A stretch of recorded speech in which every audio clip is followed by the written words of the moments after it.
Coffee হাউসের সেই আড্ডাটা আজ আর নেই। কোথায় হারিয়ে গেল সোনালি বিকেলগুলো সেই আজ আর নেই। লা লা লা লা লা লা লা লা লা লা লা লা লা লা লা লা।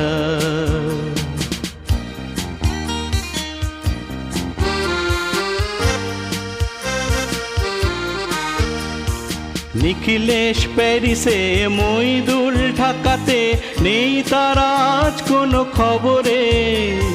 গ্র্যান্ডের গিটারিস্ট গোয়ানিজ ডিসুজা ঘুমিয়ে আছে যে আজ কবরে। কাকে যেন ভালোবেসে আঘাত পেয়ে যে শেষে পাগলা গারদে আছে রমা রায়। অমলটা ঢুকছে দুরন্ত ক্যান্সার।